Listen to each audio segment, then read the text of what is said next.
E agora vamos falar sobre o Dia Estadual de Combate às Hepatites. O projeto de lei número 186 de 2009 instituiu o Dia Estadual de Combate à Hepatites, a ser celebrado anualmente em 19 de maio, passando esta data a integrar o calendário oficial do Estado de São Paulo.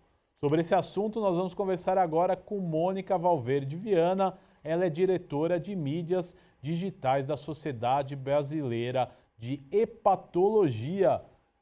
Muito bom dia, Mônica. Seja bem-vinda ao Jornal da Rede Alesp. Muito obrigado por ter aceito o nosso convite e trazer um tema aí tão importante para a gente esclarecer e abordar com os nossos telespectadores. Muito obrigado pela presença, viu, Mônica?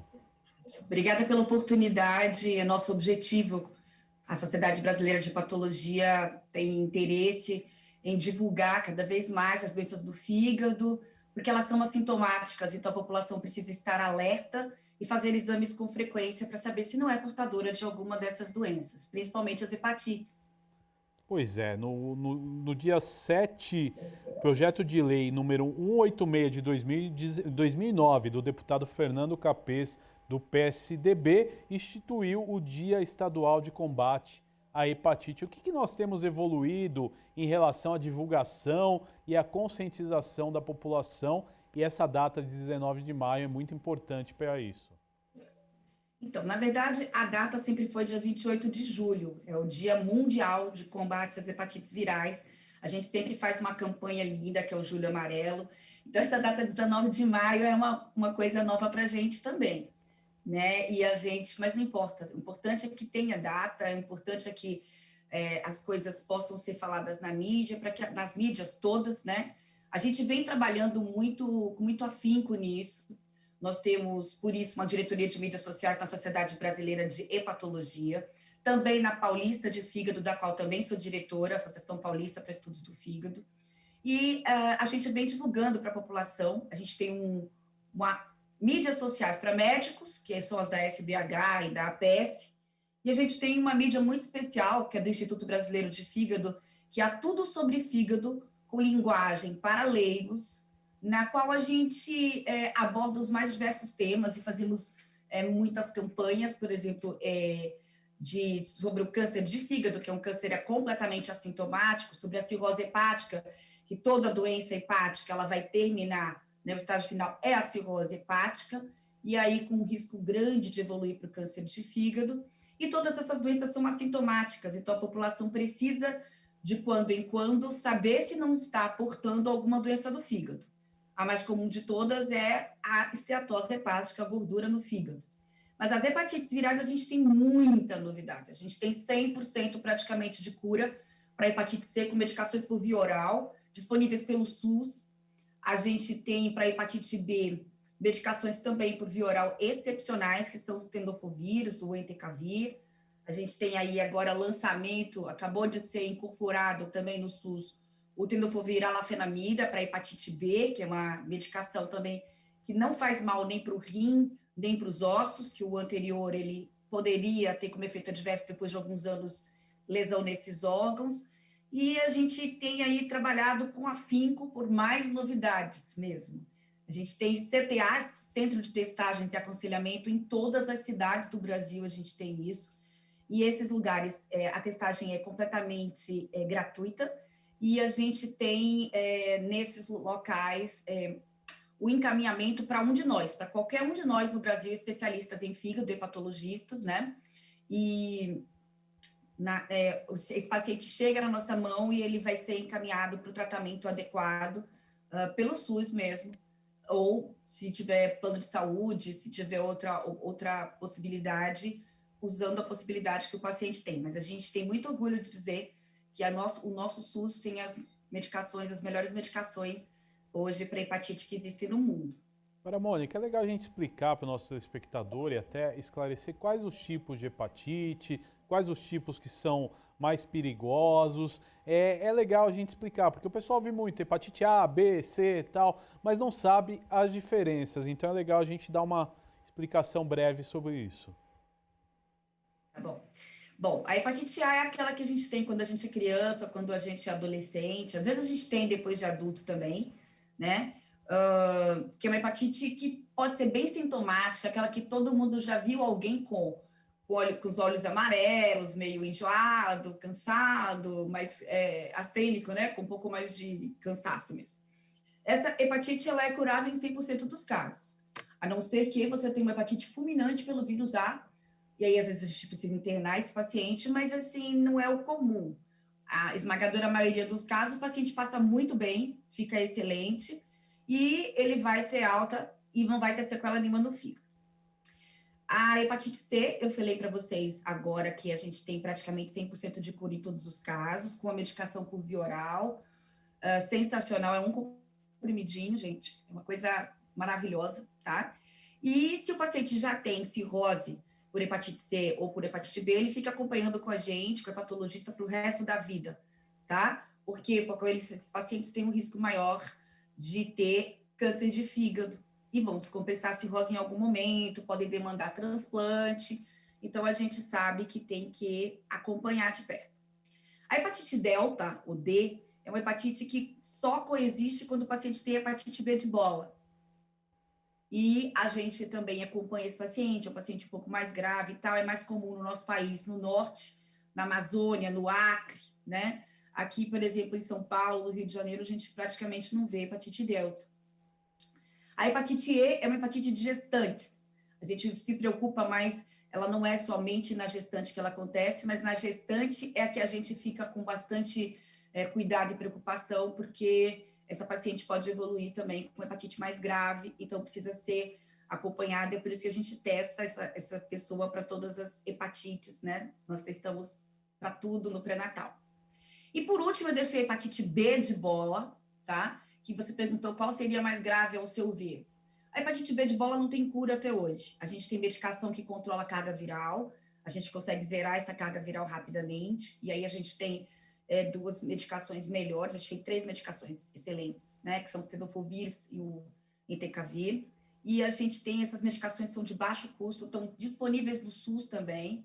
É um comprimidinho só também por dia, não tem efeito adverso nenhum, é super tranquilo, mas a gente zera essa carga viral e esse vírus permanece quase que sempre ali no fígado, podendo reativar a qualquer momento. Esse paciente pode ter câncer de fígado mesmo sem ter cirrose, diferente das outras hepatites, onde isso é muito raro.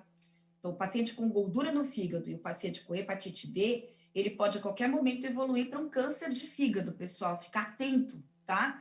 Então, a gente nunca dá alta para esses pacientes, a gente fica de olho neles, a não ser que desapareça a doença, né?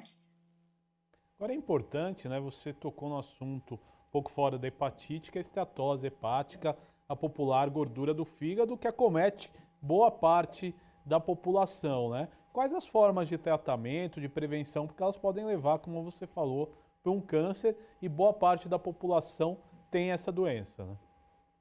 Eu super agradeço a sua pergunta, porque esse, para nós, sociedade brasileira, é o assunto mais importante, tá?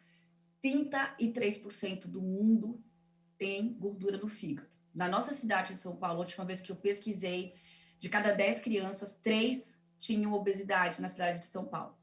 Então, o tratamento é justa, a causa mais comum é o pré-diabetes e a obesidade, ou o diabetes já instalado, mas é a obesidade. E a gente é uma coisa muito importante ressaltar, porque quando a gente pega os pacientes que ficaram em casa na pandemia sem fazer acompanhamento médico, né, gente? Porque pode estar em casa e tentar fazer. Quem tem convênio, por exemplo, pode fazer coleta domiciliar.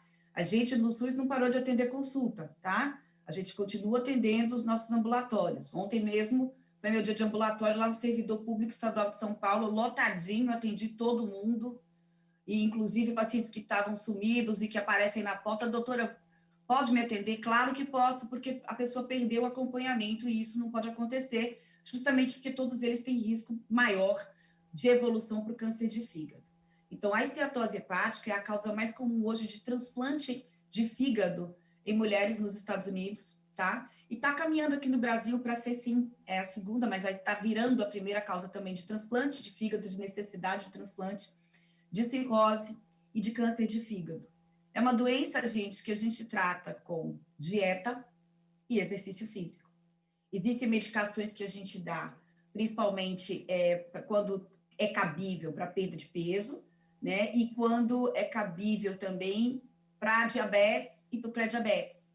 Mas é uma doença também hoje completamente controlável e a gente precisa que a população se atente para isso, procure um especialista, né? O hepatologista e o endocrinologista ajudam muito a gente, é necessário, porque hoje existem 400 milhões de pessoas diabéticas no mundo, e daqui a 10 anos a previsão é que elas sejam 700 milhões de pessoas.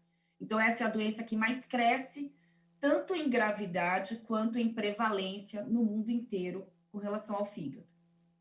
Agora, doutor, é importante a gente abordar um outro tema que veio bastante à tona nos últimos tempos também, é a questão da hepatite medicamentosa, né? E em tempos o brasileiro ele tem muito costume de se automedicar e em tempos de pandemia da Covid-19 gerou muita polêmica também com a história do kit Covid. Eu gostaria que a senhora falasse sobre isso. Eu também super agradeço essa pergunta, fundamental para a gente. A gente teve pauta no Fantástico falando sobre isso. Gente, pelo amor de Deus, não existe kit Covid, tá? A gente fala kit Covid para as medicações mais frequentes que a gente prescreve. Não existe forma de prevenção de Covid com medicação. Ivermectina é uma medicação que é para parasitas, ela é hepatotóxica quando tomada em grande quantidade. E a gente tem visto muito paciente com hepatite medicamentosa, hepatotoxicidade por droga, como a gente fala, principalmente pela ivermectina, né? Mas também por outras. Então, excesso de Tilenol, excesso de anti-inflamatório. O paracetamol, ele é no mundo a causa mais frequente de hepatotoxicidade, ou seja, hepatite medicamentosa. Mas aqui no Brasil, aumentou de forma absurda as intoxicações, ou seja, as hepatotoxicidades, hepatite medicamentosa, por essas medicações do chamado kit Covid que as pessoas usam por aí. Então, já chegou paciente para mim com hepatite medicamentosa que falava para mim que cada vez que ele ia na farmácia ou no mercado, ele tomava ivermectina como prevenção. Isso não existe, não existe. E a gente já teve aqui na cidade de São Paulo alguns transplantes de fígado por hepatotoxicidade, ou seja, hepatite medicamentosa fulminante por ivermectina. Então, não tomem essa medicação não tem nenhuma evidência científica de ter efeito no COVID, tá? Não existe ainda medicação específica para COVID. Vocês viram ontem que foram anticorpos, medicações, foram aprovadas pela Anvisa para ser usadas em casos leves e moderados de COVID, mas isso ainda não vai estar disponível para a população em geral. Pelo amor de Deus, se vocês acham que estão com COVID, se vocês têm sintomas, procurem um médico, procurem um infectologista, procurem um pneumologista, vão ao pronto-socorro. De preferência, procurem um médico da sua preferência, mesmo que seja um clínico, não tem problema. Né? Eu mesma tratei e trato muitos pacientes com Covid, que são meus pacientes e confiam em mim, mas a gente não faz prevenção de Covid, gente, isso não existe, prevenção. A prevenção é máscara, luva, não sair de casa, é ter cuidado com você, é fazer o máximo que você puder, isolamento social. Essas são as formas de prevenção eficazes, seguras e reconhecidas por todos os órgãos de saúde do mundo. Agora, doutora, voltando à questão das hepatites, é importante a gente esclarecer o nosso telespectador quais as formas de prevenção e controle. Quem está nos assistindo e de repente nunca fez um acompanhamento, que acompanhamento deve fazer para as mais variadas formas de hepatite? Bom, vacina existe, tá, no SUS para todas essas hepatites, quer dizer, todas não. Hepatite C não existe vacina, hepatite delta não existe vacina, mas a gente tem vacina extremamente eficiente, tá, para hepatite A e para hepatite B. Bom, há muitos anos, quando você nasce em território nacional, no primeiro dia de vida, você recebe essa vacina em qualquer hospital que você nasça, incluindo todos os hospitais do SUS, nosso amado SUS, né? A gente sempre tem que falar que a gente tem um órgão muito bom chamado SUS no nosso Brasil. E que a prevenção, então vamos lá. A hepatite C, sangue e hemoderivados que tem que estar testados, desde 1992 a gente usa no Brasil o método ELISA de terceira geração para testar todo o sangue e hemoderivados que vão ser aceitos para transfusão, né, ou que serão utilizados para transfusão. Então, tem ficado cada vez mais raro a possibilidade de transmissão por transfusão sanguínea. Drogas endovenosas, essa é uma forma de transmissão importante para a hepatite C e também para a hepatite B. A hepatite B, a gente tem ainda a transmissão sexual, uma possibilidade. Então, sexo seguro, sexo com preservativo, né, pessoal? Isso é uma coisa que, aproveitando o gancho aqui das hepatites, a gente tem tido um crescente, um aumento de número de HIV no Brasil a cada ano, justamente porque o pessoal está abrindo mão do preservativo. O preservativo é muito importante, não caiu de moda, tá? Em tempo de pandemia, mais importante ainda, tá? Outra coisa, com relação à hepatite A, as hepatites que são transmissíveis oral fecal, tipo hepatite A e hepatite E, é você saber que alguém está com hepatite e não ficar perto dela, colada dela, não beijar, a pessoa está com hepatite internada, você não ir lá visitar, para que você vai visitar uma pessoa que está com uma doença infecto-contagiosa? Então, eu acho que a Covid tem ensinado muito para a gente, as pessoas começarem a ter um pouco mais de medo de ficar tão perto de alguém que pode estar doente, né? Então, eu acho que essas são as formas mais importantes para a gente ressaltar aqui. Doutora Mônica, eu quero agradecer a sua participação no Jornal da Rede Alesp desta quarta-feira. Até uma próxima oportunidade, viu? Muito obrigada pela oportunidade. A gente está sempre disponível, não só eu, como outros membros, né, da diretoria da Sociedade Brasileira e associados também.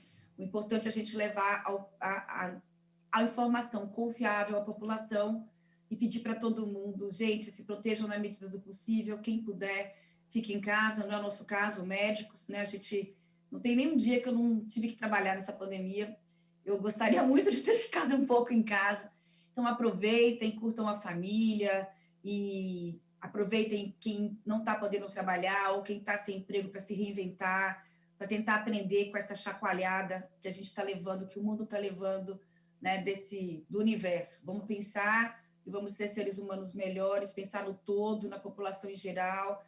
Os jovens, por favor, tentem não se expor para não matar os vós, as vós e os pais e as mães. Era isso. Muito obrigada pela oportunidade. Muito obrigado, doutora. Falamos e esclarecemos sobre a hepatite aqui no Jornal da Rede Alesp desta quarta-feira, sempre trazendo aí prestação de serviço e utilidade pública para você.